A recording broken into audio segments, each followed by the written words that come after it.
Shalom, selamat pagi anak-anak.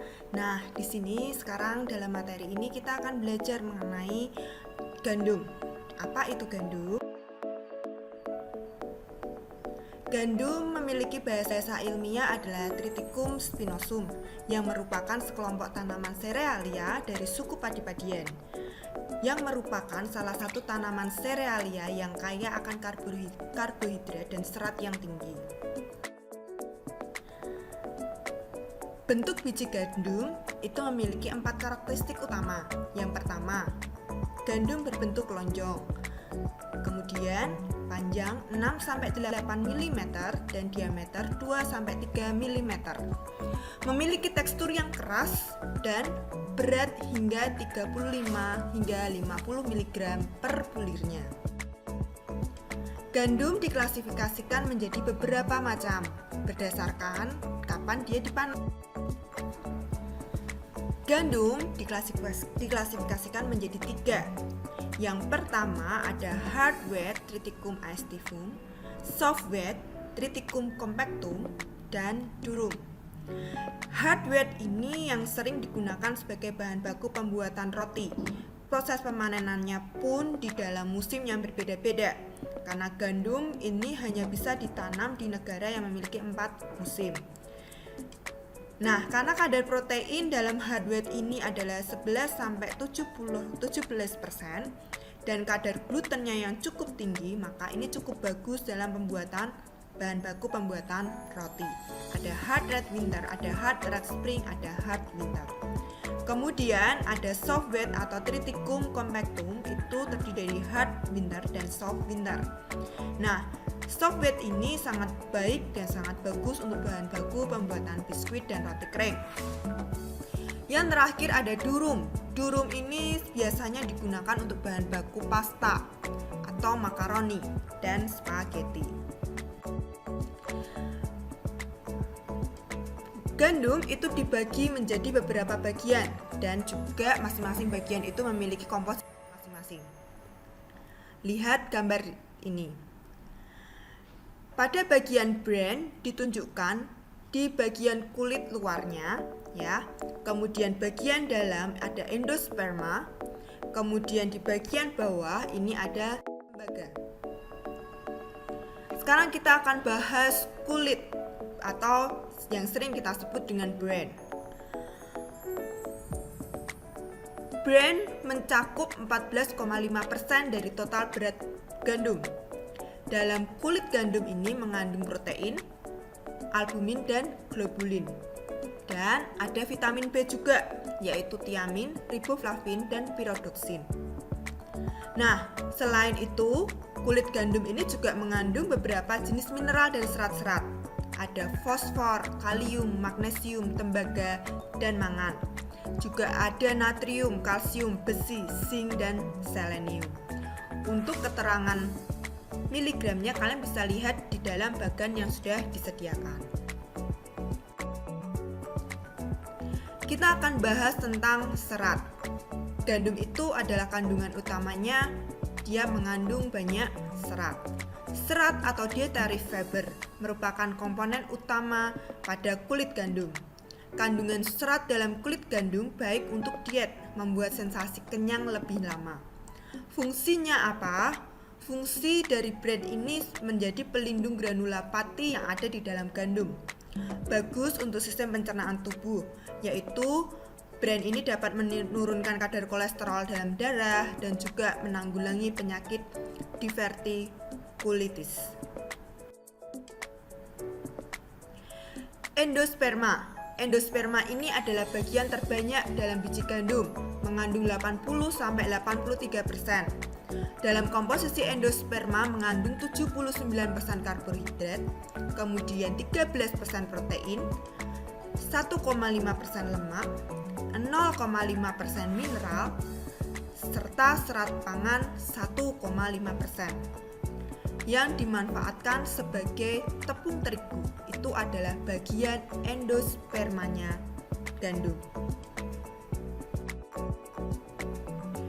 Karbohidrat. Kandungan utama di dalam karbohidrat itu adalah zat pati. Nah, padi ini mengandung 15-30% amilosa dan 70-85% amilopektin. Amilosa itu yang larut dalam air, sedangkan amilopektin ini yang tidak larut di dalam air. Kandungan yang lain di dalam gandum yang terpenting adalah protein.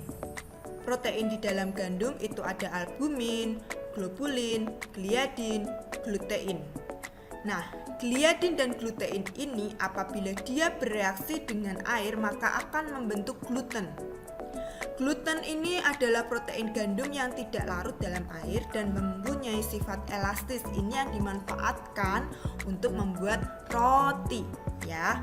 Semakin tinggi kualitas protein, maka semakin bagus kualitas glutennya. Hal ini menunjukkan semakin bagus pula kualitas gandumnya. Kalian bisa lihat ikatan air dengan gliadin dan glutenin yang kemudian dicampur dengan air, maka akan saling mengikat seperti ini yang ada di gambar paling bawah ya. Ada tulisan gluten, gliadin plus glutenin. Kalian bisa perhatikan gambar yang ada di bawah. Selanjutnya adalah lipid atau lemak. Ini sangat berperan penting dalam pembuatan roti karena menentukan kualitas dan teksturnya. Kadar lipid turun hingga 2-2,8% dari bahan kering dan diperkirakan separuhnya adalah lemak polar.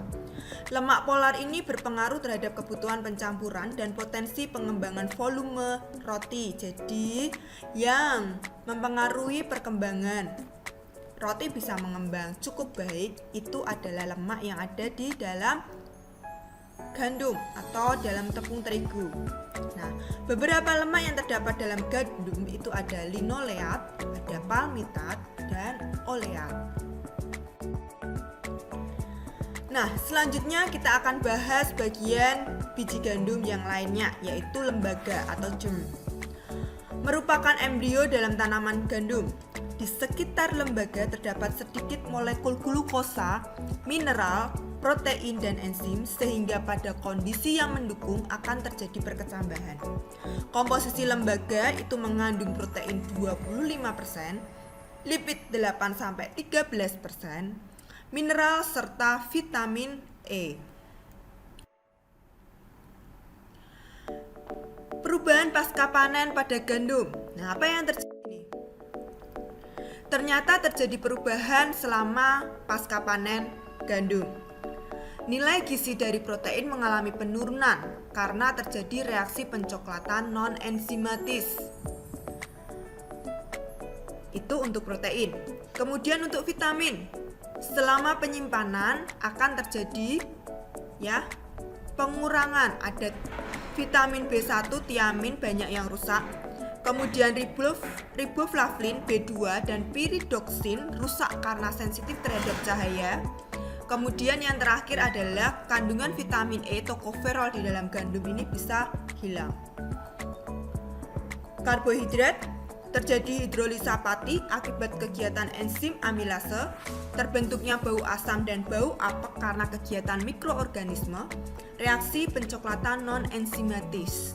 Jadi kalau kalian membuat roti dengan menggunakan whole wheat, yaitu adalah tepung gandum murni, maka roti kalian ini akan berwarna coklat, tidak putih seperti kalian menggunakan tepung terigu, karena gandum yang kalian gunakan ini terjadi reaksi pencoklatan non-enzimatis juga, dan ternyata juga pencoklatan yang berakibat karena terjadinya adanya enzim amilase yang ada di dalam tepung gandum tersebut. Lipid, terjadinya reaksi oksidasi yang menghasilkan flavor dan bau tangi. Kemudian mineral, selama penyimpanan terjadi pelepasan fosfat dari kegiatan enzim filtrase menjadi fosfat bebas dan menyebabkan peningkatan nilai gizi. Perbandingan komposisi gandum dengan sereal lainnya. Nah, kita akan membandingkan ya.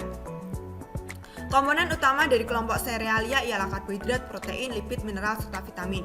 Masing-masing jenis serealia ini memiliki komposisi yang berbeda-beda dalam hal jumlah. Gandum itu kalian bisa lihat di bagian ini ternyata memiliki protein 12,6%, kemudian karbohidrat 71,3 dan lemak 1,5. Yang lemaknya paling tinggi siapa? Ternyata yang lemak paling tinggi itu adalah padi. Padi itu mengandung lemak 73,3 dan karbohidrat 77,2, sedangkan proteinnya itu cukup rendah, 7,9. Nah, kalian bisa bandingkan ya gandum, jagung, padi, dan oats. Kesimpulan yang kita ambil dalam pembelajaran kita kali ini adalah gandum merupakan tanaman serealia yang tinggi akan karbohidrat. Gandum ini terdiri dari 3 bagian utama, yaitu kulit, endosperma, dan lembaga. Kulit gandum mengandung banyak serat, endosperma banyak mengandung karbohidrat, lembaga mengandung lemak. Komponen-komponen kimia dalam gandum seperti karbohidrat, protein, lemak, mineral, vitamin dapat mengalami perubahan baik secara kimia maupun fisik selama penyimpanan dan pengolahan gandum. Terima kasih. Tuhan Yesus memberkati. Tuhan Yesus memberkati.